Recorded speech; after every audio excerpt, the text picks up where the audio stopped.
এই মুহূর্তে অনেকটাই হাল ফিরেছে গ্রামের, নেমেছে বলি। এই বাঁধের উপরে যারা আশ্রয় নিয়েছিলেন সেই সময় তারা ফিরে গিয়েছেন নিজেদের বাড়িতে। তবে রাজ্য সরকারের তরফ থেকে যথেষ্ট সহযোগিতা করা হয়েছে বলেই দাবি গ্রামবাসীদের। সাম্প্রতিক দুর্যোগে তছনছ হয়েছিল জীবন।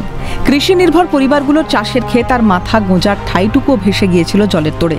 বর্তমানে সেই পরিস্থিতির অনেকটাই উন্নতি হয়েছে, ঘরে ফিরছে বহু পরিবার। দুর্যোগ কাটিয়ে এখন ছন্দে ফেরার চেষ্টা শিলিগুড়ির পোড়াঝাড়বাসীর। প্লাবিত নদীও আপাতত শান্ত। স্থানীয় প্রশাসনের সহায়তায় ক্ষয়ক্ষতি সামলে নতুন করে বাঁচার লড়াই শুরু হয়েছে পোড়াঝাড়ের হতদরিদ্র বাসিন্দাদের। কিন্তু রয়ে গেছে আশঙ্কা, ফের যদি ফুঁসে ওঠে নদী, কোথায় যাবেন তারা?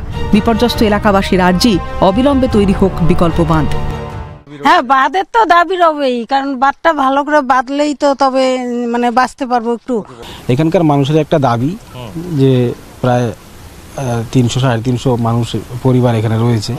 তাদের একটা দাবি, মেয়র সাহেবকেও দাবি করেছিলেন যে আমাদের একটা বাঁধ যদি ওই দিক দিয়ে করা হয় তাহলে আমরা সুনিশ্চিতভাবে এখানে বসবাসটা করতে পারবো। স্থানীয় তৃণমূলের পঞ্চায়েতের ভূমিকায় সন্তুষ্ট এলাকাবাসী। জলও সরে যাচ্ছে। জল সরে গেলেও এলাকাগুলিতে দুর্যোগের রেশ এখনো স্পষ্ট।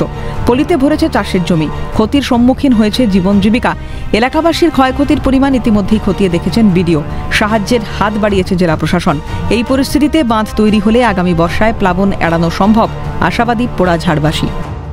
তারা দাবি রাখছেন সরকারের কাছে এই মুহূর্তে জীবন ছন্দে ফিরলেও এই নদীর আরেকটি বিকল্প বাঁধের, কারণ আগামী বর্ষায় যেন এভাবে আর বিপর্যয়ের সম্মুখীন না হতে হয়।